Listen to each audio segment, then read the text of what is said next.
Imagine for a moment a place where home isn't just a line on a map, where it's defined by something deeper, these sort of unbreakable bonds of kinship. Right. What if conflict was raging, just across an international border, and your whole state, driven by these really old ties, just opened its doors to tens of thousands of people, Mhm. even while, juggling complex national rules? Well, that's not hypothetical. That's actually happening right now in Mizoram, India. An extraordinary situation, really.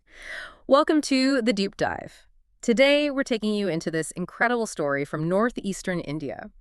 It's a region maybe overlooked sometimes, but right now it's showing this profound humanitarian spirit. Yeah, absolutely. We're talking about a refugee crisis that, sure, on the surface looks like immense challenges, and they are there, but underneath, there's this powerful narrative of community, unwavering compassion, and just what it means to truly welcome your kin. Yeah, what it really means in practice. So, our mission today is to unpack the layers here. It's intricate. We spent time digging into the details, the numbers, the human stories, some are deeply moving, and the policy shifts, Right. to bring you, hopefully, a comprehensive picture of how this small state is managing a massive humanitarian effort. We want to uncover what it truly means when a community opens its doors, driven by connections that, well, run deeper than political borders. Let's get into it. Okay, so let's start with the sheer scale. What Mizoram is shouldering right now. Since February 2021, this relatively small state has taken on responsibility for hosting over 40,000 refugees. 40,000, just pause on that number. It's staggering, isn't it, for a state its size? Truly. Now, many of these arrivals started fleeing Myanmar after the military coup back in February 2021. That was the initial catalyst, yeah. And recently, just since July 3rd, 2025, we've seen a significant new influx. About 4,000 more crossed into Champhai district from Myanmar's Chin state. Right, due to escalating clashes there. Exactly, between the Chin National Front Democratic, the CNDF, and the Chinland Defense Force Haknuam, CDFH. So, ongoing conflict pushing more people out. But it's not just Myanmar. Mizoram's also become a sanctuary for other groups, too. Around 2,000 Bam people from Bangladesh arrived back in 2022. Okay.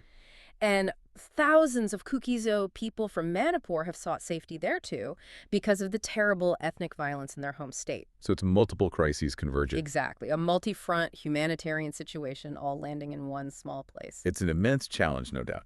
But what really struck me as we looked into this is why Mizoram? Why has it become such a natural refuge? Right. It's not simply, geography, although that's obviously part of it. Yeah. What we're seeing here is something much more profound. It's rooted in these deep ethnic ties. The Mizos share this intrinsic bond with the Chins, the Bams, and the Kukizos. They're all part of the larger Zo ethnic group. The Zo Canal. Precisely. So this isn't just about, say, charity from strangers. It feels more like an almost instinctual, powerful response to shared lineage. Like opening your home to family members who are in dire need. What did you find most surprising about this welcome? What really stood out to me was how this response, it just goes beyond formal government policy. It feels like Mizoram's unique approach, this genuine tapestry of solidarity. It isn't just some top-down mandate. It's like a living, breathing network of support. It seamlessly blends the official state efforts with, frankly, incredible grassroots community action. That grassroots element seems key. Absolutely. And the Chief Minister Lalduhoma, he's been remarkably clear, really unwavering in his stance. Yeah. They are not pushing back refugees. He said that explicitly. Openly, citing shared ethnicity and humanitarian grounds as the guiding principles. This kind of ethical commitment, it seems to shape their whole approach. And that commitment is definitely bolstered by the role of local organizations, isn't it? Groups like the Young Mizo Association, the YMA, and various church bodies, they seem absolutely central. Totally central. They aren't just abstract names. They are the backbone of the aid effort on the ground. They mobilize resources, volunteers, everything. Real hands-on work. Mhm. Have you seen specific examples of this community solidarity in action, things that really illustrate it? Oh, absolutely. And these details, they really bring it home. Like in a place called Farkon, villagers actually imposed a trading ban with Myanmar. This was March 31st, 2025. A trading ban. Yeah, not just a political statement, it felt like this potent symbol of their commitment to their kin, like saying, no business as usual while our family is suffering. That's powerful. And we saw similar things happening in other villages, too, like Meltham and Lomtlai. So it's widespread? It seems to be, and then you hear the personal stories and it just hits you. Take Something. He shared this harrowing journey, escaping Rikadar with his family after a gun battle trapped civilians. Oh, God. But when he crossed into Zokothar, he found immediate aid. And crucially, a shared language. People he could talk to instantly. That must have been everything. Right. It's a testament to that immediate, intimate, personal help. Or look at Kimi Kolni's fundraising success. Her Instagram appeal raised 1,074,902. That's about 1.7 million Indian rupees, or just over 20,000 US dollars. For Instagram. Yeah, from 139 donors. And get this, even kids were contributing biscuits. Small things, That's incredible. Just people helping people. And the refugees' gratitude, often expressed through prayer, it just underscored the impact of these gestures. These actions, especially the community-led ones, they really do offer a kind of counter-narrative, don't they, compared to traditional state-centric refugee responses. How so? Well, it highlights how these deep ethnic and, familial bonds can actually become the primary engine of humanitarian aid, sometimes bypassing red tape, even conflicting national policy. It's a model you rarely see elsewhere. Right, a different way of doing things. It's this deeply felt responsibility playing out in real time, on a massive scale. It's just a different way to address such a crisis, maybe a more human one in some ways. Yeah, it definitely feels that way. Yet this profound local compassion, it doesn't exist in a bubble, does it? It's operating within this larger, much more complex national framework, especially when we look at the central government's role, which has been evolving. Sure. There's the national context. We know they've provided 8 crore in assistance. That's 80 million rupees, roughly $1 million US dollars, which is a significant financial contribution. Okay, so there is central support. Yes, but here's where it gets tricky. The central government has also brought in significant border controls. The free movement regime, the FMR, the one that historically let people near the border cross easily. Yeah, the 16-kilometer zone, visa-free for short stays, fostered lots of ties. Exactly. That was suspended in February 2024. And then a new 10-kilometer movement limit was imposed in December 2024. So tightening controls at the same time. Right. So it's not a simple one-sided situation. There's aid, but also increased restriction. This really points to that underlying tension, doesn't it? Right. It clearly reflects genuine security concerns on the national level. I remember reading about an activist, Vielflamo Mpuya. He wrote a letter to Home Minister Amit Shah raising issues of national security, demography, resource strain, valid concerns from that perspective. Sure. So while aid is flowing, there's also this delicate balancing act happening between the humanitarian impulse, especially strong locally, and these broader national interests. How do you see the state government navigating that tightrope? It seems like they're constantly walking it. And adding to that challenge is what I'd call the minefield of legal and security issues. This is where it gets incredibly complicated for everyone involved. Okay, let's unpack that. Well, first off, India as a nation isn't a signatory to the 1951 Refugee Convention. Right, that's a crucial point legally. And what that means on the ground is that refugees are managed under the Foreigners Act. This creates a very complex, often uncertain legal status for them. Lots of ambiguity. No clear refugee status. Leaving them in a kind of legal limbo. Exactly. And to add another layer, there's a pending Mizoram bill for foreigner identification. It's awaiting presidential assent. That will undoubtedly impact the situation further once it's enacted. More rules, more tracking. Another layer of complexity, yeah. And then there are the very real security concerns. There are reports, and we need to be careful with these, but reports suggesting nearly half of Mizoram's local crimes are reportedly committed by refugees. That's a significant claim. It is. And true or not, perception matters. It understandably strains law enforcement, raises concerns about resources, and potentially even affects things like tourism. Creates friction, potentially. Right. On top of that, there's the resource strain itself. It's particularly evident in South Mizoram. You've got tough terrain there, reliance on external supplies. It really exacerbates shortages. Makes logistics harder. And this influx puts tremendous pressure on what is primarily an agrarian economy, one heavily reliant on traditional jungum farming, that sort of shifting cultivation common in hilly areas. Yeah, that subsistence farming base is vulnerable. But while those challenges are certainly evident and very real, it's maybe worth considering a more nuanced view, too. How do you mean?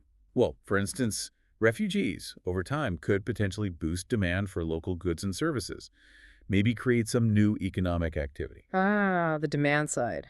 Okay. And thinking about soft power, that rich cultural exchange we're seeing, maybe in the long run, it could actually enhance tourism, offer something unique. Interesting angle. So it's not simply a drain, There are these intertwined dynamics at play, a complex interplay of challenges and perhaps some unexpected opportunities down the line. That's a good point. Let's maybe delve into what life actually looks like in these camps and talk more about that power of shared culture we're seeing. Okay. The living conditions are, frankly, makeshift. These refugee camps, they often house up to 100 people per room. Wow, very crowded. Incredibly, with inadequate warmth, food, water, healthcare. There are very real fears, too, of things like COVID-19 outbreaks spreading quickly. And the mental toll must be immense. Huge. Many residents are suffering from PTSD, post-traumatic stress disorder. They're longing for their jam fields, for the lives they were forced to leave behind. It's heartbreaking. Just unimaginable trauma for many. But then you counterbalance that stark reality with the community's incredible efforts. Local schools are enrolling Chin children. That's so important, keeping education going. Absolutely vital. Churches are organizing fundraisers with tireless dedication. Social media campaigns are driving this steady stream of donations from near and far. The community keeps stepping up. That resilience, both from the refugees and the host community, is remarkable. And what about the cultural exchange you mentioned? Yeah, that's the other side. That part sounds really profound. Mizos and Chins sharing language, traditions. It sounds almost like long-lost relatives rediscovering common ground. That's exactly the feeling you get. It's not just about survival, though obviously that's paramount. It's about this cultural melding that seems to be strengthening both communities. A beautiful blend of shared heritage and hope, maybe. Fostering connection even amid all the hardship. Precisely. It's quite moving to see. And, to truly grasp this situation, I think we also need to broaden our perspective a bit. Look at the deeper historical and political currents at play here. Okay. Like what? Well, the movement of the Zo ethnic group across these borders, it isn't new. This is a long-standing historical dynamic. The borders have always been somewhat porous for these communities. Ah, so this crisis is a continuation, in a way. Exactly. Intensified by Myanmar's coup and other regional conflicts, yes, but it's really part of this longer story of movement and connection across lines drawn on maps. That makes sense. And that free movement regime, the FMR that we talk about being suspended, Mm-hmm. its history gives essential context. Yeah. It was initially set up way back in 1968. Wow, that far back. Allowing movement up to 40 kilometers across the border. Then it was reduced to 16 kilometers in 2004, further regulated in 2016, before this recent suspension. So the rules have tightened over decades. Right. But that history just highlights how intertwined these communities have always been, economically and culturally. The suspension is a major shift in that long history. Got it. And what's also critical, I think, are the political implications today. Mizoram's approach this welcoming stance, it contrasts sharply with, for instance, Manipur's deportation policies in a somewhat similar situation. Yeah, that's a stark difference. And it highlights this much larger debate within India, doesn't it? About state autonomy versus central control, especially on sensitive border issues. Right. Who gets to decide policy? Exactly. So this deep dive, it reveals not just a local crisis, but really a national conversation playing out on the ground. It's a delicate tightrope walk that affects India's relations with its neighbors and its own internal policy debates. So looking ahead then, what does the future hold for these communities? It feels undeniably uncertain, doesn't it? Very much so. While Mizoram has offered this incredible sanctuary, refugees can't just stay indefinitely in makeshift camps, but returning, that isn't a viable option for many, given the ongoing instability back home. That's the core dilemma. No easy answers. But there are possibilities maybe for integration. You mentioned schools enrolling children, churches helping out. Yeah. Those seem like steps paving a way, perhaps. They are positive signs, yes, showing a path where communities could potentially assimilate and thrive together over the long term. But the obstacles remain significant. What are the biggest ones, do you think, beyond the immediate needs like food and shelter? Well, those persistent economic and social challenges are paramount.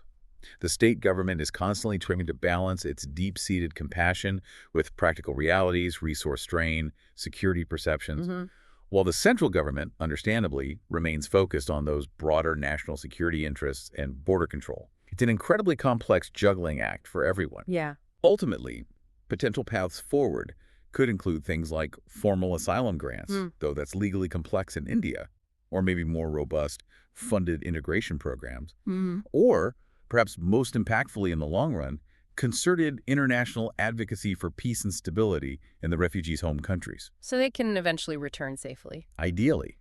But it's a long, complex road ahead. It's going to require very delicate navigation from all parties involved, local, state, national, international. Wow. So wrapping this up, what we've really explored today, it shows how Mizoram's handling of this refugee crisis is, well, truly a testament to community, to these deep ethnic ties, and just unwavering humanity. It really is remarkable. It's far from perfect. We've seen the resource strain, the security concerns, the legal complexities. Those are very real challenges. Definitely not minimizing those. No.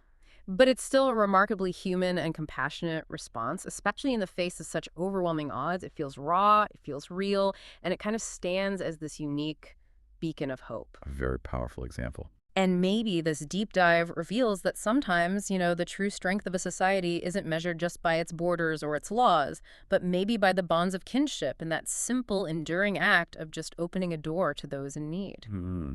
Profound thought. So what does Mizoram's story teach us, really? About the very definition of a refugee, maybe, and about our shared responsibility as human beings. It's a question, I think, that continues to resonate far beyond Mizoram's borders. It invites us, maybe, to consider our own roles in a world that's increasingly defined by movement and, hopefully, by shared humanity. The crucial question for all of us to reflect on.